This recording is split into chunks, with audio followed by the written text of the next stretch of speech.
നോമ്പിന്റെ കാലഘട്ടത്തിൽ ഈ വാഴ്ചയ്ക്ക് ശേഷം നടത്തിയ വിരുന്നില് മത്സ്യം വിളമ്പി.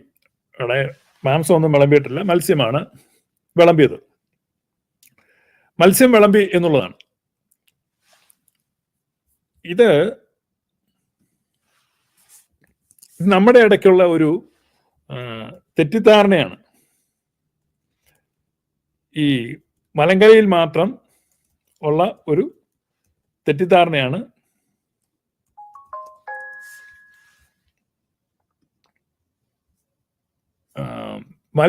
നോമ്പിൽ മത്സ്യം കഴിക്കാൻ പറ്റില്ല എന്നുള്ളത്.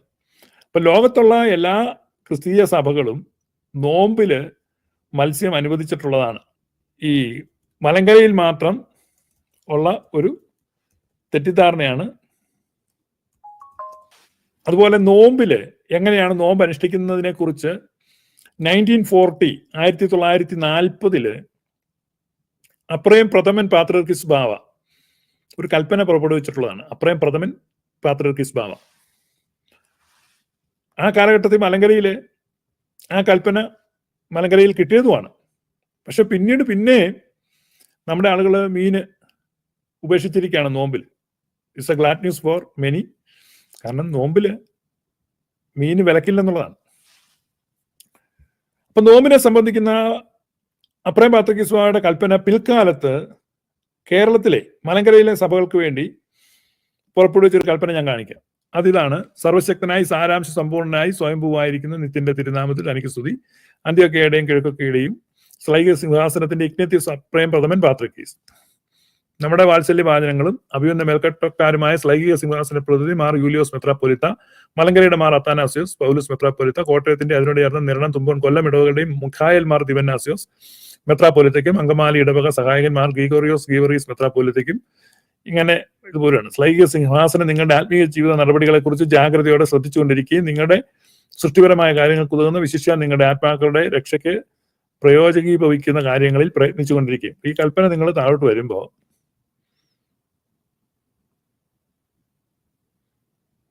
പിന്നെ കലണ്ടറിനെ സംബന്ധിച്ച കാര്യങ്ങളാണ്. നോമ്പ് അനുഷ്ഠിക്കുന്ന ദിവസങ്ങളെ കുറിച്ച് 40 നോമ്പാകുന്ന വലിയ നോമ്പ് മേലാൽ നിങ്ങളുടെ എല്ലാ ഇടവകളിലും താഴെ വരുന്ന പ്രകാരം ആചരിച്ചു കൊള്ളണം. നോമ്പിന്റെ ആദ്യ ആഴ്ചയും കഷ്ടാനുഭവത്തിന്റെ അവസാന ആഴ്ചയും. അപ്പൊ നോമ്പ് സ്ട്രിക്റ്റ് ആകുന്നത് ആദ്യത്തെ ആഴ്ചയിൽ അവസാനത്തെ ആഴ്ചയിലുമാണ് സ്ട്രിക്റ്റ് നോമ്പ് എന്ന് 952 മലങ്കരയിൽ ആ കൽപ്പന വായിച്ചിട്ടുള്ളതാണ്. ഇനി ഇവിടെ ഭക്ഷണത്തെ പറ്റി പറയുന്ന അവസാന ആഴ്ചയും മുൻ നിയമം അനുസരിച്ച് ആചരിച്ചു കൊള്ളണം. ബുധനാഴ്ച, വെള്ളിയാഴ്ച എന്നീ ദിവസങ്ങളും അതുപോലെ ആയിരിക്കണം. അതായത് നോമ്പില് ആദ്യത്തെ ഒരാഴ്ചയും അവസാനത്തെ ആഴ്ചയും പിന്നെ നോമ്പ് ദിവസങ്ങളിലെ ബുധൻ വെള്ളി ദിവസങ്ങളിലുമാണ് നോമ്പ് ആചരിക്കേണ്ടത്. അതുപോലെ ആയിരിക്കണം. ബാക്കി ദിവസങ്ങളിൽ മത്സ്യം, പാല്, തൈര്, ചീസ്, മുട്ട എന്നീ ഭക്ഷണ പദാർത്ഥങ്ങൾ ഉപയോഗിക്കാൻ നാം അനുവദിച്ചിരിക്കുന്നു. മേലാൽ ഈ അനുവാദവും തീരുമാനവും ശ്ലൈഹികമായി നാം സ്ഥിരപ്പെടുത്തിയിരിക്കുന്നു. സഭാമക്കൾ ഏവർക്കും നാം താഴെ കൊടുക്കുന്ന പൊതുകൽപ്പന നൽകിക്കൊള്ളുന്നു. മേലാൽ യാതൊരുത്തിനും തന്നിഷ്ടപ്രകാരം അകാരണമായി നോമ്പിനെ ലംഘിക്കുവാൻ അശേഷം അനുവാദമില്ല. കരുണയോടുകൂടി ഈ നടപടിയെ സർവ്വ വൈദികന്മാരും ജനങ്ങളും അതിസൂക്ഷ്മതയോടെ കാത്തുകൊള്ളണം. ഹൃദയംഗമമായ അനുസരണത്തോടെ എല്ലാവരും ഇതിനെ ബഹുമാനിക്കുകയും വേണം. അപ്പോ ഇവിടെ മലങ്കരയിൽ 1952 വായിച്ചൊരു കൽപ്പനയാണ് ഞാൻ ഈ കാണിച്ചത്. അപ്പൊ എങ്ങനെയാണ് നോമ്പ്? ആദ്യത്തെ ഒരാഴ്ചയും അവസാനത്തെ ഒരാഴ്ചയും സ്ട്രിക്റ്റ് നോമ്പാണ്. അവസാനത്തെ ആഴ്ച കഷ്ടാനുഭവ ആഴ്ചയാണ്. പിന്നെ ഇട ദിവസങ്ങളിൽ ബുധനും വെള്ളിയുമാണ് നോമ്പ്. എന്നാൽ ബാക്കി ദിവസങ്ങളിലെല്ലാം നിങ്ങൾക്ക് പാലും മത്സ്യവും കഴിക്കാം. പക്ഷെ 50 ദിവസവും മാംസം കഴിക്കാൻ പാടില്ല. ആനിമൽ പ്രോഡക്ട്സ് നോമ്പില് 50 ദിവസവും അത് നിഷിദ്ധമാണ്. പക്ഷെ നിങ്ങൾക്ക് ഇളവ് കിട്ടിയിരിക്കുന്ന ഇതിലാണ്. മത്സ്യം കഴിക്കാം, മീൻ കഴിക്കാം. അപ്പോ ശ്ലൈഹികമായ ഒരു കൽപ്പന 1952 മലങ്കരയിൽ വായിച്ച കൽപ്പനയുണ്ട്.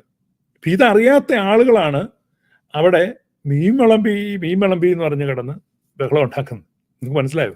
ഇവിടെ യാതൊരു തരത്തിലുള്ള നിയമലംഘനമോ കൽപ്പനാലംഘനമോ ഈ സഭയിൽ നടന്നിട്ടില്ല. അവിടെ കൊടുത്ത വിരുന്നിൽ നടന്നിട്ടില്ല. അപ്പൊ എങ്ങനെയാണ് നോമ്പ് ആചരിക്കേണ്ടത് എന്നുള്ളതിനെ പറ്റി കുറെ കൂടെ ബിബ്ലിക്കലായിട്ടും ഹിസ്റ്റോറിക്കലായിട്ടും ഞാൻ വേറൊരു സെഷനിൽ പറയാം. ഇനി അടുത്തത്, ഇനി മെത്രാൻ കക്ഷികളുടെ സങ്കടമാണെങ്കിൽ, അയ്യോ അത് പാത്രിക്കീസ് പറഞ്ഞല്ലേ, പാത്രിക്കീസ് ആണ് സുറിയാനി സഭയുടെ പരമാധ്യക്ഷൻ. അദ്ദേഹത്തിന്റെ കൽപ്പന ശ്ലൈഹികമായി സ്ഥിരപ്പെടുത്തപ്പെട്ട കൽപ്പനയാണ്. ഇപ്പൊ വായിച്ചില്ലേ? ഇനി മെത്രാൻ കക്ഷികൾക്ക് വേണ്ടി വേറൊരു സാധനം കാണിക്കാം. ഇത് നോക്കൂ, മെത്രാൻ കക്ഷികളുടെ ഒരു കൽപ്പനയാണ്. പൗരസ്ത്യ കാതോലിക്കായി മലങ്കര മെത്രാപ്പോലിത്തമായ ബസേലിയോസ് ഔഗേൻ പ്രഥമൻ നമ്മുടെ പള്ളി വികാരിയും ദേശത്ത് വട്ടക്കാരും പള്ളിക്കൈക്കാരന്മാരും ശേഷം ജനങ്ങളും കൂടി കണ്ടെന്നാണ് നിങ്ങൾക്ക് വാഴ്വ്. എന്നാൽ നോമ്പ് ആചരണം സംബന്ധിച്ച് നിലവിലുള്ള, അതായത് അപ്രയം പാത്രികീസ്വാമിയുടെ കൽപ്പനയുടെ ചുവട് പിടിച്ച് ചെറിയൊരു കൽപ്പന ഔഗേൻ ഇറക്കുകയാണ്. എന്നാൽ നോമ്പാചരണം സംബന്ധിച്ച് നിലവിലുള്ള നടപടിക്രമത്തിൽ കുറെ ലാഘവം വരുത്തണമെന്നൊരു അഭിപ്രായം ഉണ്ടായിട്ടുണ്ട്. ശരി, അത് ഓൾറെഡി പാത്രികീസ്വാമി ജനങ്ങളുടെ സങ്കടവും ബുദ്ധിമുട്ടും കണ്ട ആ ലാഘവം വരുത്തി കഴിഞ്ഞു. അപ്പോൾ ഔഗേന് തോന്നുകയാണ്, അപ്പൊ എല്ലാം ഡ്യൂപ്ലിക്കേറ്റ് ആണല്ലോ, കോപ്പിയടി. നമ്മുടെ ജീവിത രീതിയിൽ കാലസ്ഥിതിക്ക് അനുയോജ്യമായ മാറ്റങ്ങൾ വന്നുകൊണ്ടിരിക്കുന്നതിനാൽ നോമ്പാചരണത്തിലും അനുസരണമായ മാറ്റങ്ങൾ വരുത്തേണ്ടതായിട്ടുണ്ടെന്നാണ് ചൂണ്ടിക്കാണിക്കപ്പെടുന്നത്. നമ്മുടെ സഭയിൽ അടുത്ത കാലത്ത് ആവിർഭവിച്ച ചില പ്രത്യേക സാഹചര്യങ്ങളിൽ നോമ്പാചരണത്തിൽ ചില വ്യതിയാനങ്ങൾ വരാൻ ഇടയാകുകയും ചെയ്തു. ആ സാഹചര്യം എന്താണെന്ന് വെച്ചാൽ അപ്രയം പാത്രികീസിന്റെ കൽപ്പനയാണ്. ഈ കാര്യങ്ങളെപ്പറ്റി തീരുമാനം ചെയ്യേണ്ടത് ആവശ്യമായി വരികയാൽ നമ്മുടെ എപ്പിസ്കോപ്പസ് സുന്നതോസ് വിളിച്ചുകൂട്ടി ആലോചിച്ചതിൽ ആദ്യമകാലം മുതൽ നമ്മുടെ സഭയിൽ ആചരിച്ചു വരുന്ന നോമ്പുകളുടെ എണ്ണമോ നോമ്പുകളുടെ ദിവസങ്ങളുടെ സംഖ്യ കുറവ് ചെയ്യാൻ പാടില്ല. 3 നോമ്പും കഷ്ടാനുഭവ ആഴ്ചയിലെ നോമ്പും ആണ്ടടക്കം ബുധൻ വെള്ളി ദിവസങ്ങളിലെ നോമ്പും പൂർവ്വകാലം മുതൽ ആചരിച്ചു വരുന്ന പ്രകാരം തന്നെ മേലിലും ആചരിക്കണമെന്നും, എന്നാൽ നോമ്പ് കാലങ്ങളിൽ വിലക്കപ്പെട്ടിട്ടുള്ള ഭക്ഷണ പദാർത്ഥങ്ങളിൽ പാലും പാലിൽ നിന്നുള്ളവയോ അവ ചേർന്നതോ ആയ ഭക്ഷ്യവിഭവങ്ങൾ, അതായത് ചീസ്, പാൽക്കട്ടി എന്നൊക്കെ മറ്റേ കൽപ്പനയിൽ എഴുതിയിരിക്കുന്ന സ്വല്പം മാറ്റം വരുത്തി. മത്സ്യവും മേലിൽ സ്ലീഹാ നോമ്പിലും 15 നോമ്പിലും 25 നോമ്പിലും 40 നോമ്പിലും ബുധനും വെള്ളിയും ഒഴിച്ചുള്ള ദിവസങ്ങളിൽ ഉപയോഗിക്കാവുന്നതാണെന്നും കണ്ടല്ലോ. ഇന്ത്യൻ ഓർത്തഡോക്സിലെ കുഞ്ഞുങ്ങൾ കണ്ണു തുറന്ന് കണ്ടു. നിങ്ങളുടെ ഔഗേൻ കൽപ്പിച്ചിരിക്കുന്നത് എന്താണ്? ഔഗേൻ കൽപ്പിച്ചിരിക്കുന്നത് മീൻ കഴിക്കാം, അതല്ല മീനൊക്കെ മേടിച്ച് കഴിക്കാൻ നോക്ക്. ഇതാണ് കൽപ്പന. കണ്ടല്ലോ, IOC കുഞ്ഞുങ്ങൾ കണ്ണ് നിറച്ച് കണ്ടല്ലോ. കുറെ ദിവസമായി തുടങ്ങിയിട്ട് സോഷ്യൽ മീഡിയയിൽ അങ്ങ് ബഹളമാണ്. അവിടെ അച്ചാനയിൽ ആരോ മത്സ്യം കഴിച്ചു, മീൻ വിളമ്പി തിരുമേനിമാരുടെ പ്ലേറ്റിൽ മീനോ മറ്റോ ഇരുന്നു, മീൻ ഇവരെ കടിച്ചു, മീൻ ചിലരെ ചിരിച്ചു കാണിച്ചു, IOC-കാരെ കണ്ണിറുക്കി കാണിച്ചു എന്നെല്ലാം പറഞ്ഞ് എന്തെല്ലാം കമന്റാണ്. 1952 മലങ്കരയിൽ വായിച്ച കൽപ്പനയാണ്. ആക്ച്വലി ഇത് 1940 അപ്രയം പാത്രികീസ് ഇളവ് ചെയ്തതാണ്. അത് കൽപ്പനയായിട്ട് മലങ്കരയിൽ 1952 വരുന്നത്. 1940 എന്ന് പറയുമ്പോൾ 85 വർഷം മുമ്പ് നൽകിയ ഇളവാണ്. ഇതുവരെ മലങ്കരയിലുള്ളവർ അറിഞ്ഞില്ല. വെറുതെ മീൻ കൂട്ടാതെയും ഒളിച്ച് മീൻ കൂട്ടിയും മീൻ കൂട്ടിയ കുറ്റബോധം കൊണ്ടും ഒക്കെ നോമ്പിൽ നടന്നവരുണ്ട്.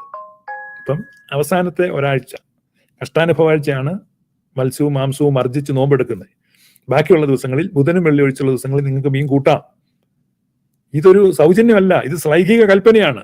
പാത്രികീസ് ബാവയാൽ സ്ഥിരപ്പെടുത്തിയ ഒരു കൽപ്പന. അത് മലങ്കരയിലെ പള്ളിയിൽ 1952 വായിച്ചിട്ടുള്ളതാണ്. ഇത് ഭേദഗതി ചെയ്യുകയോ റദ്ദ് ചെയ്യുകയോ ഒന്നും ചെയ്തിട്ടില്ല. ഇനി നിങ്ങൾ പറ, അവിടെ കാതോലിക്ക വാഴ്ചയ്ക്ക് ശേഷം നടന്ന ഡിന്നറിൽ ഫിഷ് കൊടുത്തത് അക്ഷന്തവ്യമായ അപരാധമാണോ? ജനങ്ങളോടെല്ലാം മീൻ കൂട്ടരുതെന്ന് പറഞ്ഞിട്ട് അവിടെ ആരാണ്ട് മെത്രാന്മാർ ഒളിച്ചിരുന്നല്ല.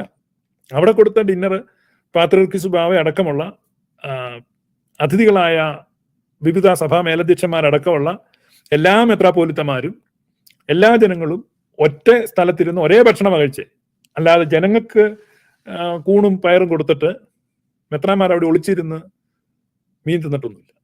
അതൊക്കെ IOC-യിലായിരിക്കും. ഇവിടെ അങ്ങനെയല്ല. ഇവിടെ പാത്രികീസ് ബാവ അടക്കമുള്ള എല്ലാ മെത്രാന്മാരും എല്ലാ ജനങ്ങളും ഒരുമിച്ചിരിക്കുകയും ഒരേ ഭക്ഷണം കഴിക്കുകയും ചെയ്തതാണ്. എല്ലാവർക്കും ഒരേ ഭക്ഷണം കൊടുത്ത്. അവിടെ മീൻ കൊടുത്തു എന്നുള്ളതിനെ നിഷേധിക്കുന്നില്ല. അത് ഒരു നോമ്പ് ലംഘനമല്ല, കൽപ്പനാലംഘനമല്ല. കാരണം മീൻ കഴിക്കാമെന്ന് നേരത്തെ കൽപ്പനയുണ്ട്. അത് നിങ്ങൾ അറിയാത്തത് ആരുടെ കുറ്റമാണ്? അയ്യോ, ഇനി എന്ത് ചെയ്യും? ഇനി ഒന്നും ചെയ്യാനില്ല, നല്ല കടയിൽ പോയി വല്ല മീൻ മേടിച്ച് കഴിച്ചോ പൊരിച്ചോ ഒക്കെ കഴിക്കുക. മനസ്സിലായി? നോമ്പ് എന്താണ്, നോമ്പ് എടുക്കേണ്ടത് എങ്ങനെയാണ്, അതിനെപ്പറ്റി സഭയുടെ പിതാക്കന്മാര് പറഞ്ഞിട്ടുണ്ട്. അതുകൊണ്ട് നോമ്പ് എടുക്കേണ്ടത് എങ്ങനെയാണെന്നും യഥാർത്ഥ നോമ്പ് എന്താണെന്നും അറിയാത്തത് കൊണ്ട് ഫോർമാറ്റ് ഓഫ് നോമ്പ് അറിയത്തില്ല, പർപ്പസ് ഓഫ് നോമ്പ് അറിയത്തില്ല. അതുകൊണ്ടാണ് സുറിയാനി സഭയുടെ നോമ്പിന്റെ വിശേഷതകളുണ്ട്. അത് എടുക്കേണ്ടത് എന്തിനാണ്, എങ്ങനെയാണെന്നുണ്ട്. അതാ ഞാൻ പറഞ്ഞ അടുത്ത ദിവസം ഞാൻ ആ നോമ്പിനെ പറ്റി വിശദമായിട്ട് പറയാം എന്താണ്. കാരണം നമുക്ക് ഒത്തിരി തെറ്റിദ്ധാരണകളുണ്ട്.